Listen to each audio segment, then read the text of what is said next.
నమస్తే అందరికీ. మనం ఇప్పుడు అహ్మద్గూడ డబుల్ బెడ్రూమ్కు సంబంధించిన 7వ బ్లాక్కు సంబంధించిన ప్రెసిడెంట్ గారితో మనం ఉన్నాము. అంటే వీళ్ళ మిసెస్ గారు ప్రెసిడెంట్గా ఎన్నుకోబడ్డారు. ప్రభుత్వ అధికారుల దగ్గరికి ఆడవాళ్ళని పంపించుడు సరికాదు కాబట్టి ఆ యొక్క బాధ్యత ఈయన తీసుకొని ఈయన నిర్వహిస్తూ ఉన్నాడు. ఇప్పుడు ప్రెసిడెంట్ అయిన తర్వాత ఇతనికి తలెత్తిన సమస్యలు ఏంటిది, ప్రజలు ఎదుర్కొంటున్న సమస్యలు ఏంటిది అయినా మాటల ద్వారానే మనం తెలుసుకుందాం. నమస్తే అండి. నమస్తే. మీరు ప్రెసిడెంట్ అయిన తర్వాత మీకు ఎలాంటి సమస్యలు అనేటిది ఇక్కడ కనబడ్డాయి, మీకు ఏ నాలెడ్జ్ అయితే ఇక్కడ వచ్చాదో దాని గురించి కాస్త మా ప్రేక్షకులకు వివరించండి. ఇప్పుడు ప్రధానంగా ఏంటంటే మా 7th బ్లాక్లో మొన్ననే మాది గవర్నమెంట్ రిజిస్ట్రేషన్ అయింది. అదేవిధంగా ఎన్నికలు చేసి ఏకగ్రీవంగా ఎన్నుకొని మరి మాది 12 మంది బోర్డ్ ఆఫ్ డైరెక్టర్లతోని బాడీ కూడా ఏర్పడ్డది. ప్రధానంగా ఏంటంటే ఇప్పుడు ఇక్కడ అహ్మద్గూడలో మాకు గత 2 సంవత్సరాల క్రితం ఇండ్లు ఇచ్చారు కానీ ఇప్పుడు అన్ని బిల్డింగ్ల కంటే ప్రధానమైన సమస్య మాకు ఎస్టీపీ. ఈ ఎస్టీపీ వలన ఏమవుతుందంటే ఇక్కడ వచ్చే బెనిఫిషియర్లు కూడా రాలేకపోతున్నారు. ప్రధానంగా ఏంటంటే ఎస్టీపీ 24 అవర్స్ నడిచినా కానీ మా వెనక సైడ్ అనేది అది ఎగ్జిట్ అనేది వాటర్ పైప్ లైన్ కలపక అది మెయిన్ ఏంటంటే ఆ ఎస్టీపీ ప్రక్రియలో పోయే భాగంగా ఒక చిన్న బావి లాగా ఉంటుంది. ఆ బావిలో పోయేది పైప్ లైన్ ఒక 1 ఫీట్ 1.5 ఫీట్ ఉంటుంది. వాటర్ వచ్చేదేమో 2 ఫీట్ల పైన ఉంటుంది. కాబట్టి అది ఫిల్టర్ అయ్యే వాటర్ పోయేది శాతం తక్కువ, ఇక్కడి నుంచి వచ్చే వాటర్ ఎక్కువ ఉన్నది. కాబట్టి ఆ వాటర్ అనేది ఎగ్జిట్ కాకుండా చాలా మట్టుకు ఆ మురుగు వాటర్ వచ్చేసి మా బెనిఫిషియర్స్ ఉండలేక అదొక నానా రకమైంది. మరి అదేవిధంగా ఇప్పుడు కొత్తగా మేము చెప్పులు అరిగేటట్టు కూడా మా డీసీఓ ఆఫీస్ తిరిగాము రిజిస్ట్రేషన్ కోసం. మరి అట్టాసంగా ఇప్పుడు ఎలక్షన్ కానీ రిజిస్ట్రేషన్లు కానీ మరి కలెక్టర్ గారు మను చౌదరి గారు మొన్న వచ్చి మాకు ఒక 18 నుంచి 20 వాగ్దానాలు చేశారు.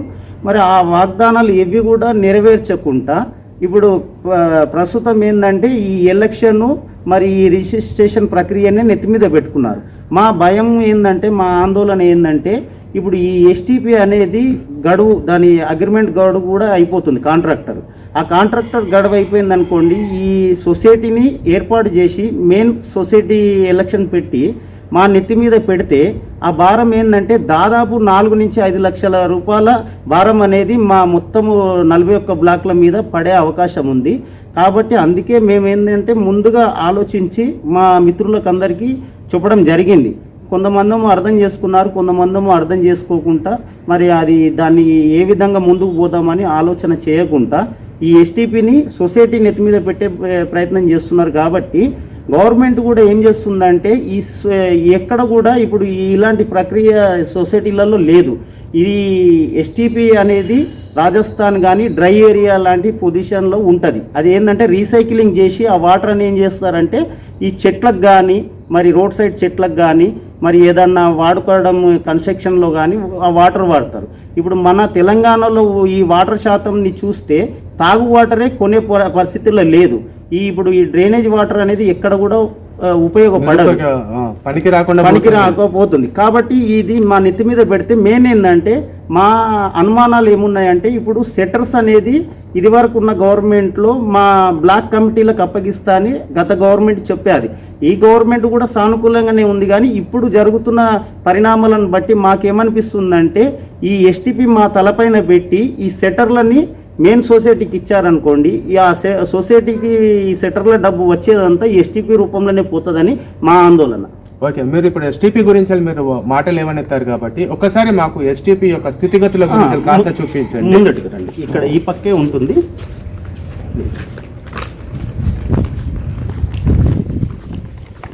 ఇప్పుడు మీకు ఏదైతే ఇక్కడ ఎస్టీపీ అనేది రన్ అవుతుందో, అవును, మీకు ఎన్ని క్యూబిక్ల నీళ్ళు అనేది ఇక్కడికి వస్తుంది ఏమైనా అవగాహన ఉందా? అంటే దాదాపు గతంలో కూడా మా మిత్రులతోనే మాట్లాడడం జరిగింది. అది 1,00,000 పైచిలకు క్యూబిక్లే ఉంటాయి. కానీ ఇక్కడ జరుగుతుంది, ఇప్పుడు చూడండి, ఇది బాయిలింగ్ జరుగుతుంది కదా, గతంలో కూడా జరగలేదు. ఇది జరగకుండా ఇప్పుడు ఈ కలెక్టర్ గారు ఈ మధ్య కాలంలో వచ్చిపోయినాక ఇది రన్ అవుతుంది. గతంలో కూడా మా 7th బ్లాక్ నుంచే కరెంట్ అనేది చేసి అక్కడ బావి ఉన్నది కానీ బావిలో ఒక మోటార్ పెట్టి కరెంటు మోటార్ దానితోనే అటు బయటకి ఎగ్జిట్ చేసేవాళ్ళం. ఎందుకంటే ఈ సమస్య మా బ్లాక్ దగ్గర ఇక్కడ ఉన్నది కాబట్టి ఇక్కడ చూడండి. ఓకే, ఇదంతా బాయిలింగ్ అయ్యి ఆ రిటర్న్ కొట్టుట్లో ఏమవుతుందంటే ఒక్కొక్కసారి చెరువు లాగా తలపించి ఇదేమవుతుందంటే ఈ రెండు వైపులా మాకు ముందు వైపు లైన్ కానీ వెనక వైపు లైన్ కానీ అన్ని వాటర్ జామ్ అయిపోయి సెల్లార్లలో మన లిఫ్ట్ సెల్లార్లలో వాటర్ అనేది ఊట శాతం పెరిగి మొత్తం సెల్లార్ అనేది మునిగిపోయే పరిస్థితి వచ్చింది. ఓకే, అంటే ఇప్పుడు మనకి ఏదైతే వాటర్ ఇన్ఫ్లో అవుతుందో ఆ ఇన్ఫ్లో అవుతున్న వాటర్ శాతం చూసుకొని అవుట్ఫ్లో అవుతున్న వాటర్ శాతంని కానీ మనం గమనించి చూసుకుంటే చాలా తక్కువ ఉందండి. సో ప్రతి ఒక్క ట్యాంకులు కూడా మీరు ఇక్కడ నిండిపోయి ఉండడం మనకు కనబడతా ఉంది. అదే రకంగా అవుట్ఫ్లోని చూసుకుంటే అది బయటికి వెళ్ళే శాతం కూడా మీకు ఇక్కడ కనబడుతుంది ఉండొచ్చు వీడియోలో. ఒకసారి మీరు గమనించి చూడండి, చాలా తక్కువ శాతం మాత్రమే బయటికి వెళ్తుంది. మరి ఏం జరుగుతుంది ఒకవేళ ఈ వాటర్ అనేది ఇక్కడ నిండిపోతే అంటే, ఎప్పుడైతే ప్రజలు అత్యధికంగా ఉపయోగించే టైం ఏంటిది అని అంటే ఉదయము మరియు సాయంకాలము. ఈ ఉదయం సాయంకాలం ఏమవుతుంది అని అంటే ఈ వాటర్ అనేది బయటికి ఫ్లో అవుతుంది. అక్కడ గోడ పక్క నుంచి మీరు చూసుకుంటే మీకు కనబడుతుంది. అక్కడ ఆ గోడ పక్క నుంచి ఫ్లోటింగ్ అయిపోయేసి టోటల్గా ఈ బిల్డింగ్ బ్యాక్ సైడ్కు మరియు ఫ్రంట్ సైడ్కు ఈ వాటర్ అనేది మురుగునీరు అనేది మొత్తం కూడా బయటికి వస్తుంది. ఇలాంటి మురికి నీళ్ళ వల్ల ఏమవుతుంది అని అంటే మనకు దోమలు ఈగల శాతం అనేది మనకు పెరుగుతుంది. దానివల్ల మనకేం జరుగుతుంది అని అంటే ఇక్కడ ప్రజలకు ఆరోగ్య సమస్యలు తలెత్తే అవకాశాలు చాలా ఎక్కువగా ఉన్నాయి. ఇదే కాకుండా ఇంకా వీరు చెప్పిన విషయం ఏంటిది అని అంటే ఇక్కడ ఏవైతే డ్రైనేజ్ వ్యవస్థలు ఉన్నాయో ఆ వ్యవస్థలు కూడా టోటల్గా జామ్ అయిపోయిన స్థితిలో ఉన్నాయనేసి మనకి ఇక్కడ మా సభ్యులు చెప్పడం జరిగింది. సో వాటిని కూడా ఒక్కసారి మనం ఒక చిన్న చూపు చూద్దాం, అసలు వాటి స్థితిగతులు ఎట్లున్నాయి, నిజంగానే అవి కానీ మరి డ్రైనేజీలు బ్లాక్ అయి ఉన్నాయా, వాటి స్థితులు ఏంటి అనేది ఒక్కసారి చూసుకుందాము. ఒకసారి మీరు ఇక్కడ చూడండి, ఆ చాంబర్లు సెంట్రల్ లైన్ చాంబర్స్ ఉన్నాయి కదండి, అది దాదాపు 5 నుంచి 6 ఫీట్ల లోతు ఉంటుంది. ఇప్పుడు మేము చాంబర్స్ ఓపెన్ చేసి పెట్టాము, ఎందుకంటే అది మా ఎగ్జిట్ అవుతలేదు వాటర్. కొన్ని పైప్ లైన్స్ కూడా మా ఇన్సైడ్ ఉన్న చాంబర్లలో కలిపేసుకున్నాము. దాని ద్వారా కూడా మళ్ళీ రిటర్న్ ఫస్ట్ ఫ్లోర్ వాళ్ళకు రిటర్న్ కొట్టడం జరుగుతుంది. ఇలాంటి సమస్యలు ఏర్పడుతున్నాయి అక్కడ. సో మీరు ఇప్పటి వరకు మరి ఇటువంటి సమస్యలు అనేటివి మీరు గమనించారు కదా, మరి ప్రభుత్వ అధికారుల దృష్టికి కానీ మీరు తీసుకెళ్లారా ఈ సమస్యల గురించి?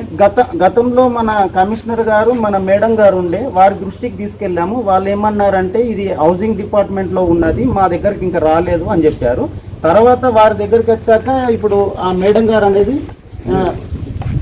అనేది వాళ్ళు ట్రాన్స్ఫర్ కావడం జరిగింది. ఇప్పుడు ఉన్న ప్రస్తుతం ఉన్న వెంకటరెడ్డి గారు వారి దృష్టికి కూడా ఒక 2 సార్లు తీసుకెళ్ళాము. ఇక్కడ సమస్య కూడా వాళ్ళు 100 రోజుల ప్రణాళిక ప్రోగ్రాంలో భాగంగా కూడా పరిశీలన చేశారు. గత మన కలెక్టర్ గారు మను చౌదరి గారు వచ్చినప్పుడు కూడా వారు సందర్శించడం జరిగింది. మా లిఫ్ట్లలో కూడా వాటర్ ఏ విధంగా ఈ మురుకు నీరు అనేది రిటర్న్ కొట్టి సెల్లార్లలో వచ్చిందో వాళ్ళకి లిఫ్ట్లలో కూడా చూపించాము. వారి సమస్యను ఐడెంటిఫై చేశారు, కానీ మాకు 3 నెలల వాయిదా అడిగారు. 3 నెలల్లో ఈ పరిష్కారం చేస్తున్నారు. కానీ మా అనుమానాలు ఏంటంటే ఇప్పుడు 3 నెలల గడువు అనేది మన అధికారులు ఇచ్చారు. ఇక్కడ వరకు చాలా సంతోషమే. మరి 3 నెలలు అంటే ఇంచుమించుగా 100 రోజుల సమయం పడుతుంది. ఈ 100 రోజులు కూడా మీరు మురికి నీళ్ళలోనే బతుకు అనేది వారి యొక్క సారాంశమా, లేకుంటే అతి త్వరగా ఈ సమస్యను తొలగించే విధంగా ప్రభుత్వ యంత్రాంగం పనిచేస్తుందా? గమనించి చూడండి. ఇప్పటి వరకు నేను మీకు చూపించింది మొత్తం కూడా డ్రైనేజ్ వాటర్ సిస్టమ్. ఈ డ్రైనేజ్ వాటర్ సిస్టమ్ మొత్తం కూడా బయటికి ప్రవహిస్తుంది. దీనివల్ల ఏం జరుగుతుంది, ఎవరన్నా కామన్ సెన్స్ ఉన్న వాళ్ళు ఆలోచన చేస్తే దీనివల్ల ఆరోగ్య సమస్యలు వస్తూ ఉంటాయి. దోమల వ్యాప్తి అనేది పెరుగుతూ ఉంటుంది. ఈగలు వాటిపైన వాలి మనం తినే పదార్థం పైన అవి వాళ్తూ ఉంటాయి. ఏం జరుగుతుంది దీనివల్ల? ఈజీగా ఎవరైనా చెప్పొచ్చు. 10th క్లాస్ పిల్లలు కూడా దానికి ఆన్సర్ చెప్పేస్తారు. జ్వరాలు వస్తాయి, రోగాలు వస్తాయి, రోగాలమయం అవుతూ ఉంటారు. చుట్టుపక్కల ప్రాంతాలలో చూస్తే మనకు ప్రభుత్వ హాస్పిటల్స్ అనేవి ఏవి కూడా దగ్గరలో లేవు. ఇన్ కేస్ జ్వరం వచ్చింది అనుకోండి, ఈ నుంచి వెళ్ళి ప్రభుత్వ హాస్పిటల్కు పోవాలని అనుకుంటే ఈసీఎల్ వరకు కూడా పోవాల్సి వస్తుంది. ఏదన్నా యాక్సిడెంటల్గా అనారోగ్య పాలు చాలా సివియర్ అయింది అనుకోండి, 108కు ఫోన్ చేసినా కానీ అరగంట పైన పడుతుందండి ఇటుకి రావడానికి. అర్థం చేసుకోండి ఇక్కడ ప్రజలు ఏ రకంగా బతుకుతున్నారు అనేది. 100 రోజుల సమయం దేనికంటే చేయడానికి సంకల్పం ఉంటే ఒకే ఒక రోజులో చేస్తారు కదా. 2022 సంవత్సరంలో మనకు ప్రెసిడెంట్ గారు మన డెంటల్ కాలేజ్కి వస్తుండ్రంటే రాత్రి యాప్రాల్ రోడ్ మొత్తం చేసే శక్తి సామర్థ్యం ఉంది కదా. ఆఫ్టర్ ఆల్ ఒక చిన్న డ్రైనేజ్ లైన్ సిస్టమ్ను కనెక్టివిటీ చేయడానికి మీకు 3 నెలల టైం ఎందుకు పడుతుందండి? ఇది ఒక జర్నలిస్ట్గా మేము మిమ్మల్ని ప్రశ్నిస్తున్నాము. కలెక్టర్ గారే కానివ్వండి, సంబంధిత అధికారులే కానివ్వండి, ఖచ్చితంగా ఈ యొక్క సమస్యను చాలా తొందరగా తీర్చి ఈ ప్రజల జీవితాన్ని మెరుగుపడే విధంగా చూడండి. మీరు ఏ రకంగానైతే ప్రజలను మీరు ఉండాలి చేయాలి అనేసి మీరు చెప్తున్నారో అదే రకంగా వాళ్ళకు కనీస వసతులు, వీళ్ళు ఏమి మిమ్మల్ని డబ్బులు అడుగుతలేరు, లేదా వీళ్ళకు ఉద్యోగం కావాలని అడుగుతలేరు.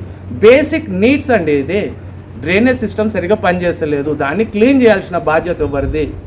ఆ యొక్క పనిని త్వరగా చేయించండి. ఇదే కాకుండా ఇంకా ఇతర సమస్యలు కూడా ఉన్నాయని చెప్తున్నారు.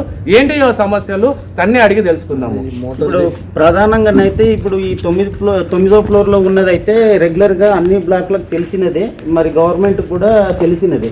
అదేవిధంగా ఏంటంటే ఇప్పుడు చాలా కోట్ల రూపాయలు పెట్టి ఈ ఫైర్ సిస్టమ్ అనేది పెట్టారు. ఆ ప్రక్రియ ఏంటంటే ఇప్పుడు ఈ మోటార్స్ కానీ ఇవి మాకు ఎక్కడ కూడా డెమో అనేది చూపించలేదు. ఇది ఏ విధంగా వాడాలనేది కూడా మాకు అంత ఐడియా లేదు.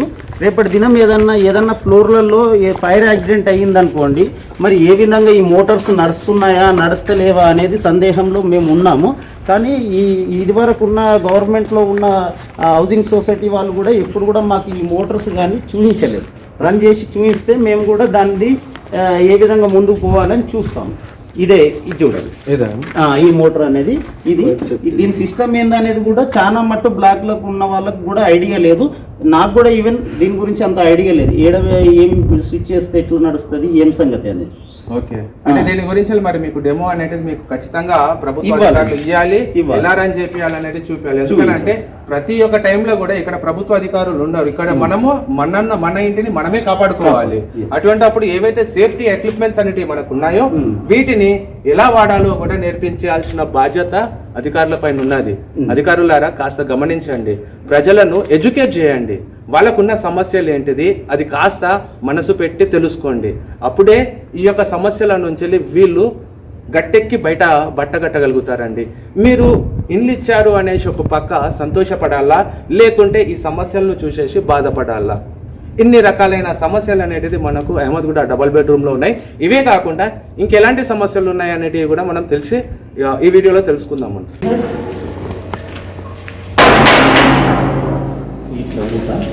ఒక్క నిమిషం మోటార్ వేసేస్తాను, వేద్దామా? ఇంకా ఇది తీసుకోండి, ఒక కంటిన్యూ వాటర్ పడుతుంటే అట్లా ఇంకా తక్కువ లేదు. మన వాటర్ నల్ల చాలా ఎట్లా వస్తాయి ఆ టైంలో కంటిన్యూ పడుతూనే ఉంటాయి.